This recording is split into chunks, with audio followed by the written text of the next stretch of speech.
Bom, vamos agora falar um pouco sobre as métricas típicas, né, do Lean Manufacturing.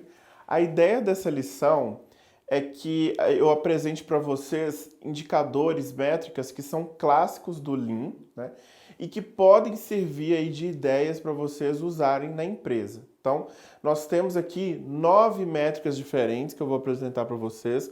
Coloquei aqui no quadro, vamos projetar aqui no slide, né?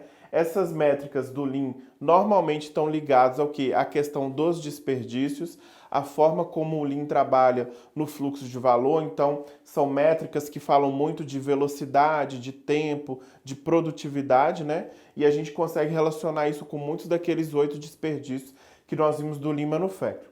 Bom, para que eu estou mostrando essas métricas? Quando vocês estiverem fazendo o projeto, assim que vocês definirem o tema do projeto, junto do tema vem o indicador. Pode acontecer o quê? De vocês estarem em empresas que já têm um bom desdobramento de indicadores, que isso não vai ser problema. O indicador já existe, a base de dados já existe, está tudo ok. Mas pode ser que a gente esteja numa empresa que ainda tem uma deficiência. Então, talvez, quando vocês estiverem escolhendo alguns projetos para trabalhar, é necessário que vocês pensem no indicador, porque talvez a empresa já não tenha isso pronto, né? Então, esses indicadores aqui do Lean são sugestões que vocês podem utilizar no projeto. E outro ponto importante, lembra de quando a gente estava falando sobre como identificar possíveis projetos do Lean Six Sigma? E uma das fontes de ideia que eu falei para vocês era o quê? Olhar para o resultado dos principais indicadores, de indicadores estratégicos. Então, se vocês tiverem indicadores desse tipo na empresa, lead time, tempo de ciclo, takt time, são, aí já fica a dica, né? São indicadores estratégicos, são indicadores interessantes que vocês vão poder utilizar como fonte de ideias para os possíveis projetos. Tipo assim, eu tenho um lead time muito alto, então eu posso fazer um projeto Lean Six Sigma para reduzir o lead time.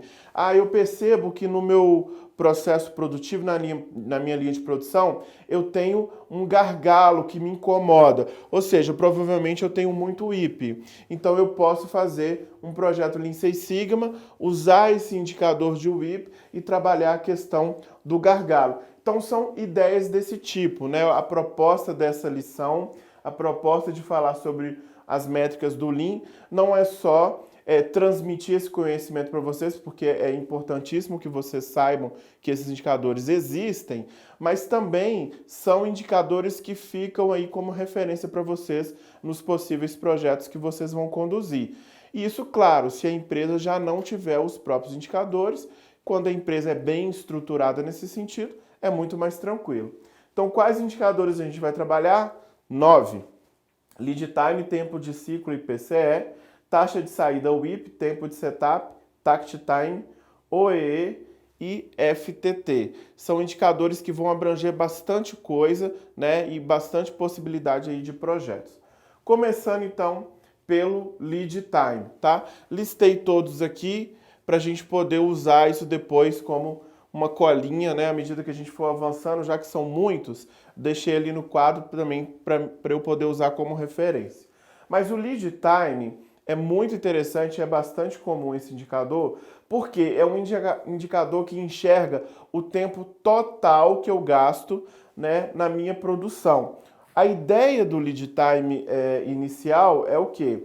É entender o tempo que eu levo desde a chegada da matéria-prima ou desde a chegada dos insumos, né, na minha empresa, contabilizar tudo o que acontece em termos de transformação desse material até que eu chegue no produto acabado que será entregue para o meu cliente. Então, tudo que acontece, desde o recebimento dos insumos da matéria-prima até eu ter o meu produto acabado, finalizado para entregar para o cliente, todo esse tempo é o lead time. Então, o lead time é uma métrica bem interessante porque ela engloba tudo o que acontece desde o início, né, da chegada do insumo até o final, a entrega do produto acabado. Ou seja, dentro do lead time, eu estou englobando tudo que eu faço de certo, tudo que eu faço de errado.